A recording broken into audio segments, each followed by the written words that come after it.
وہ بچی جس کو زندہ دفن کی گئی، اس بچی سے سوال کیا جائے گا، اے چھوٹی بچی، تجھے کس جرم میں دفن کیا گیا؟ تیرا کیا جرم تھا؟ تو چھوٹی بچی تھی۔ ہمارے نبی کریم صلی اللہ علیہ وسلم جب مکہ شریف میں تشریف لائے تو اس ٹائم ایک بہت برا رسم تھا۔ عرب میں ایک جاہلی رواج تھا، گندی عادت تھی، بہت ناپسندیدہ صفت۔ چھوٹی بچی پیدا ہو اس کو مار دیتے تھے، یا اس کو زندہ زمین کھود کر قبر کھود کر دفن کر دیتے۔ کیوں؟ اس وجہ سے کہ یہ بچی بڑی ہو جائے گی تو پھر یہ کسی اور آدمی کی بیوی بنے گی، ہماری بچی، ہم بڑے آدمی، ہم عزت والے، ہم مال والے، اور ہماری بیٹی پھر دوسرے کے نیچے ہو، یہ ہماری شرم کے خلاف ہے، ہماری عزت کے خلاف ہے۔ اتنی مغروری، مغروری، اتنا تکبر کہ اپنی بچی کو اپنے ہاتھوں سے بچپن میں بغیر کسی جرم کے صرف اس سوچ میں کہ یہ کسی اور کی بیوی بنے گی۔ اور کی بیوی کیوں بنے؟ بے وقوف، تو بھی تو ایک بچی سے جو کہ بڑی ہو گئی، عورت سے تو پیدا ہوا، تو بھی تو ایک عورت سے پیدا ہوا ہے۔ یہ نہیں سوچتا اگر کوئی دنیا میں عورت نہ ہوتی تو بھی دنیا میں نہ آتا۔ ایک بچی کو جس کو اللہ نے پیدا فرمایا، دنیا کا نظام بنایا، مرد بھی ہو عورت بھی ہو، مغروری کا عالم یہ ہے، تکبر کا مقام یہ ہے کہ بچی کو زندہ دفن کرو۔ ہمارے نبی نے اس ظلم کے خلاف آواز بلند کی، فرمایا جائز نہیں، بالکل اجازت نہیں۔ قرآن مجید کی آیتیں نازل ہوئیں، ناحق قتل کے بارے میں لعنت ہے، اس پر خدا کا غضب ہے، یہ دوزخی ہے، عذاب عظیم ہے اس کے لیے۔ جو شخص ایک آدمی کو بچانے کی کوشش کرے، اتنا بڑا ثواب ہے، گویا پوری دنیا کے انسان کو بچا لیا۔ قرآن نے یہ فیصلہ فرمایا، اس کو کہتے ہیں ترغیب، اس کو کہتے ہیں برکت۔ یا ایک گولی کھائیں گے، اس کی اتنی طاقت ہے جو آپ ایک سال تک جو کچھ خوراک کریں سب سے بڑھ کر ہے۔ تو آپ ایک کام کریں، یہ ایک کام خدا کے نزدیک اتنا اچھا ہے کہ اگر آپ پوری زندگی میں کام کریں ان سب سے یہ ایک کام اچھا ہے۔ ایک انسان کو بچانا، یوں سمجھو پوری انسانیت کو بچانا ہے۔ یہ قرآن مجید کا اعلان ہے، یہ اسلام کا حکم ہے۔ ہمارے نبی نے آ کر ہمیں یہی سمجھایا، جو مارے گا اس پر خدا کی لعنت ہے، خدا کا غضب ہے، عذاب عظیم ہے۔ جو بچائے گا وہ پوری دنیا کی انسانیت کو بچانے والا کہلائے گا۔ اس زمانے میں نیک لوگ بھی تھے، اچھے لوگ بھی تھے، رحم دل بھی تھے۔ حضرت صعصع بن ناجیہ رضی اللہ تعالی عنہ قبیلہ بنی تمیم کے ساتھ حضور صلی اللہ علیہ وسلم کی خدمت عالیہ میں حاضر ہوئے۔ حضور نے تبلیغ کی، اسلام کی دعوت دی، چونکہ نیک مزاج تھے، سلیم الطبع تھے، صحیح سمجھ رکھنے والے تھے، تو آپ نے اسلام کو قبول کیا۔ شرف اسلام میں داخل ہوئے۔ حضرت سعد عین ہا اسلام لانے کے بعد عرض کی حضور میں نے اسلام سے پہلے کچھ اچھے کام بھی کیے ہیں، کیا وہ کام مجھے ایک فائدہ دیں گے؟ پہلے تو میں اسلام میں نہیں تھا، ابھی مسلمان ہوا، اسلام سے پہلے جو میں نے زندگی میں اچھے کام کیے وہ بھی مجھے قیامت کے دن فائدہ دیں گے، یعنی ان کا ثواب ملے گا یا نہیں؟ حضور نے فرمایا بتاؤ کون سے کام؟ اس نے پھر اپنا قصہ بتایا۔ یہ بھی امیر آدمی تھا، خوشحال آدمی تھا، مالدار آدمی تھا، شاعر فرزدق کا دادا ہے۔ عرب میں ایک مشہور شاعر ہے، اس کا نام ہے فرزدق، اس کے ابا کا ابا دادا ہے۔ یہ سارے امیر لوگ ہیں، امیر گھرانہ ہے۔ حضور میری 2 اونٹنیاں تھیں حاملہ 10 ماہ کی، ابھی ابھی بچہ جنے گی، دونوں اونٹنیاں گم ہو گئی۔ میں سوار ہوا تلاش کے لیے، ایک علاقے میں پہنچا تو وہاں ایک بوڑھا آدمی باہر بیٹھا تھا، میں بھی بیٹھ گیا۔ خیریت، خوش ہو؟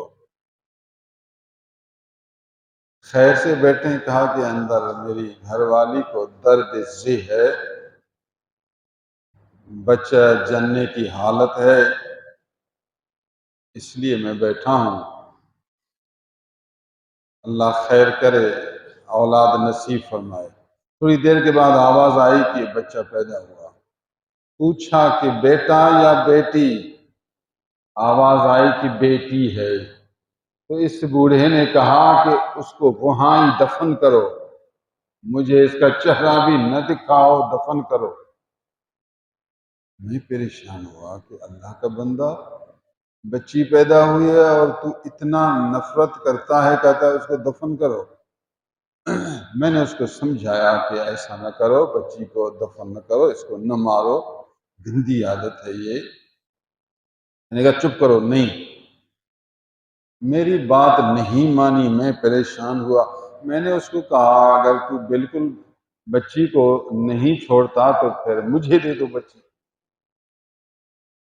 کہنے لگا کہ پیسہ کیا دو گے؟ میں نے کہا یہ میری 2 اونٹنیاں ہیں، بالکل تیار ہیں بچہ جننے پر، اونٹنیاں بچوں کے ساتھ تیرے۔ کہا کہ 2 نہیں، پھر یہ جو آپ کی اونٹنی ہے ایک اور وہ بھی دے دو۔ میں نے کہا کوئی بات نہیں، میں پھر آپ کو تیسری اونٹنی بھی دیتا ہوں، لیکن ایک شرط ہے، ایک آدمی دے دو، میں گھر پہنچوں، یہ ابھی تو میں پھر بغیر فارغ ہو جاؤں، گھر پہنچوں یہ اونٹنی بھی لے جاؤ مجھے اس سے گھر۔ اس نے کہا ٹھیک ہے، 3 اونٹنیاں دے دو، بچی لے جاؤ پھر آپ۔ یا رسول اللہ صلی اللہ علیہ وسلم، میں نے ایک بچی کو بچانے کے لیے 3 اونٹنیوں کی قربانی دی۔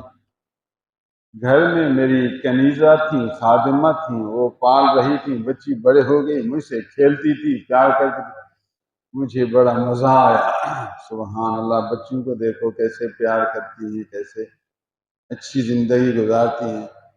پھر سنا کہ فلاں جگہ لوگوں کی عادت ہے وہ اپنی بچیوں کو دفن کرتے ہیں۔ میں ادھر پہنچتا کہ اگر کسی کی اگر بچی پیدا ہو وہ مجھے دے دے، جتنا کہے میں دوں گا۔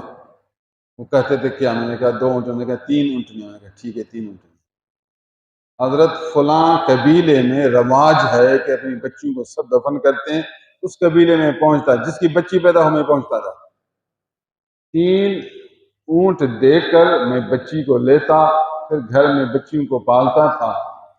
دوسری بچی آ گئی، پھر تیسری بچی آ گئی، پھر چوتھی بچی آ گئی، یہ میرا کاروبار بن گیا، بچیاں خریدنا، اونٹنیاں دینا اور بچیوں کو گھر میں پالنا۔ بچیوں کو میں اس طرح بچاتا تھا، ان کو زندہ رکھتا تھا، مال قربان کرتا تھا۔ مجھے اس کام میں مزہ آتا تھا۔ میں نے کہا یہ انسان پر احسان ہے، کسی کو مارنے سے بچانے کا ذریعہ ہے، بچیوں کو مارنا بڑا گناہ ہے، میں برداشت نہیں کرتا تھا، میرے دل کی کیفیت تھی، میں اپنے حال پر مجبور تھا۔ حضور جمع کرتا رہا، 360 بچیوں کو اپنے گھر میں جمع کیا۔ یہ جو میرا شغل جو بن گیا، سب کو پتا تھا فلاں اونٹیاں دیتا ہے، میری طرف پیغام بھیجتے تھے کہ ہماری بچی آ رہی ہے تو اونٹنیاں دو، بچی لے جاؤ۔ یہ کام کرتا رہا، 360 بچیاں میرے گھر میں جمع ہوئی ہیں۔ حضور اتنا بڑا میں نے کام کیا، اب سوچتا ہوں کہ یہ نیک عمل ہے، اس نیک عمل کا ثواب مجھے ملے گا یا نہیں ملے گا؟ جی حضور صلی اللہ علیہ وسلم کی باتیں سن کر حضور کی آنکھوں پر ایسے آنسو بہنے لگے۔ حضور نے اس کو گلے لگایا، پیار کیا، فرمایا آپ کے اس نیک عمل کا اجر آپ کو تو ابھی مل گیا، آپ سوچ رہے ہیں کہ ملے گا یا نہیں ملے گا، آپ کے اس نیکی کا اجر ثواب آپ کو تو ابھی مل گیا۔ پتہ ہے کون سا؟ اس نیکی کے صدقے آپ میرے پاس پہنچ گئے، آپ کو اللہ کے پیغمبر کا دیدار ملا، آپ کو اسلام کی دولت سے سرفراز کیا گیا۔ آپ سمجھتے ہیں کہ نبی کے پاس آنا، نبی کا دیدار کرنا، نبی کو ماننا، اسلام میں داخل ہونا، یہ کتنا بڑا انعام ہے۔ اللہ نے آپ کو چن لیا، اللہ نے آپ کو اس نیک عمل کے بدلے میں اپنا محبوب بنایا، آپ کو اپنے محبوبوں کے پاس پہنچایا، محبوب دین میں داخل کیا۔ یہ تو آپ کے اس نیک عمل کا نتیجہ ہے۔ دنیا میں بھی آپ کی نیکی کا بدلہ آپ کو ملا ہے، آخرت میں بدلہ وہ تو پھر اللہ ہی جانتا ہے کتنا زیادہ بدلہ ہوگا۔ ایک انسان کو بچانے کا اجر پوری دنیا کے انسانوں کو بچانے کی قدر ہے، پھر 360 انسانوں کو بچانے کا درجہ کتنا بلند ہوگا۔ من احیاء نفسا واحدتا، جو شخص ایک جاندار کو بچائے، زندہ رکھے، فَكَأَنَّمَا أَحْيَا النَّاسَ جَمِيعًا، گویا اس نے سب انسانوں کو زندہ کر دیا۔ ایک انسان کو زندہ کرنا اس طرح لگا کہ سب انسانوں کو زندہ کیا، اتنا بڑا اجر ہے۔ ظالم نہ بن، بے وقوف نہ بن، لوگوں کو ایذا دینے والا نہ بن، لوگوں کو خوش رکھنے والا بن۔ اللہ آپ کو جتنی توفیق دے، لوگوں کو سہولت پہنچانے والا بن، لوگوں کو زندہ رکھنے والا بن۔ اللہ عز و جل تجھے دنیا میں بھی انعام دے گا، آخرت میں بھی انعام دے گا۔ یہ بھی معلوم ہوا کہ اللہ کے محبوب بندوں کے پاس آنا یہ اللہ کی رحمت ہے۔ جو شخص زندگی میں نیک کام کرتا رہے، اس کو صلہ یہ ملے گا، اللہ اس کو اس دور میں اپنے پیارے دوست کی صحبت میں پہنچائے گا۔ یہ تیرے نیک اعمال کا صدقہ ہے کہ اللہ نے آپ کو اپنے دوستوں سے ملایا ہے۔ خوش نصیب ہیں وہ اللہ والوں کی صحبت میں آتے ہیں، ان کی بیعت کرتے ہیں، ان کی خدمت کرتے ہیں، ان کی برکات سے فیض یاب ہوتے ہیں۔